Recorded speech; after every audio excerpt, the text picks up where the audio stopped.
Hello dear students, friends, welcome. இந்த வீடியோவில் 11th 12th public exam உடைய பேப்பர் வேல்யூஷனை பற்றி ஒரு லேட்டஸ்ட் அப்டேட் பார்க்க போகிறோம். தமிழகத்தில் கடந்த ஏப்ரல் 1ஆம் தேதியிலிருந்து 60க்கும் மேற்பட்ட விடைத்தாள் திருத்தும் மையங்களில் +2 மாணவர்களுக்கான விடைத்தாள்கள் திருத்தப்பட்டு வந்தது. பல சென்டர்ஸில் வந்து பார்த்தீங்கன்னா மெயின் சப்ஜெக்ட் அதாவது தமிழ் இங்கிலீஷை தவிர்த்து அனைத்து பாடங்களுக்கான விடைத்தாள்கள் வந்து திருத்தி முடிக்கப்பட்டிருக்கு.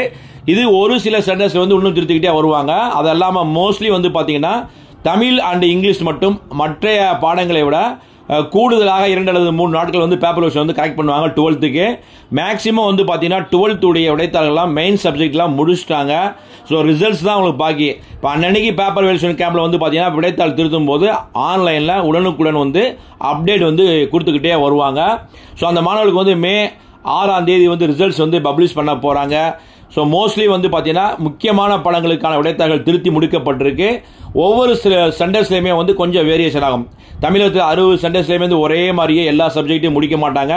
சில சென்டர்ஸ் வந்து பேப்பர் வந்து பல்காக வரும். இப்போ சென்னை, திருச்சி, சேலம், கோயம்புத்தூர், ஈரோடு இந்த மாதிரி பெரிய சென்டர்ஸில் என்ன செய்வாங்கன்னா கேம்ப் வந்து 2-3 கேம்ப் வந்து போடுவாங்க. பேப்பருமே டீச்சர்ஸ்க்கு நிறையா வரும்.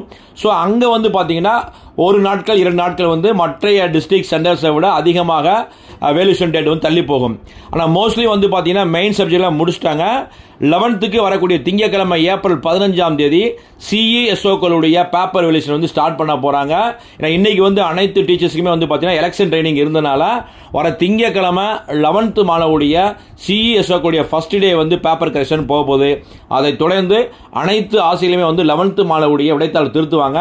ஏப்ரல் 15, 16, 17 மட்டும்தான் வேல்யூஷன் பண்ணுவாங்க. அடுத்து தொடர்ச்சியாக ஒரு 4 நாளைக்கு வந்து என்ன செய்வாங்கன்னா விடைத்தாள் வந்து திருத்த மாட்டாங்க.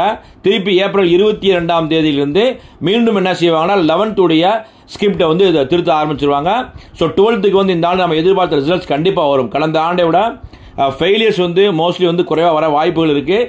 அதே மாதிரி physics, chemistry, biology, commerce, accountants centum வர வாய்ப்புகள் இருக்குது. ஆனால் சென்டம் நம்ம ரொம்ப ஹையஸ்ட்டாக வராது, லீஸ்டாகத்தே வரும். நம்முடைய விசஸ் என்னன்னா எல்லா ஸ்டூடெண்ட்ஸும் அவங்க எக்ஸ்பெக்ட் பண்ண ஸ்கோர் வரணும். ஃபெயிலியர்ஸ் வந்து ரொம்ப ரொம்ப குறைவாக வரணும். நான் ஒவ்வொரு ஸ்டூடெண்ட்ஸுமே +2க்கு பிறகு தங்களுடைய உயர்கல்வியை சேர்றதுக்கு இந்த +2 மதிப்பெண்கள் வந்து ரொம்ப ரொம்ப முக்கியமாக இருக்குது. கண்டிப்பாக அந்த மாணவ மாணவியுடைய எதிர்பார்த்த மதிப்பெண்கள் வரணும்னு நாங்களும் ப்ரே பண்ணோம், நீங்களும் ப்ரே பண்ணுங்கள். இந்த அப்டேட் பிடிச்சா லைக் பண்ணுங்கள், மறக்காமல் இந்த அப்டேட் உங்கள் ஃப்ரெண்ட்ஸ்க்கும் ஷேர் பண்ணுங்கள். All the best, thank you.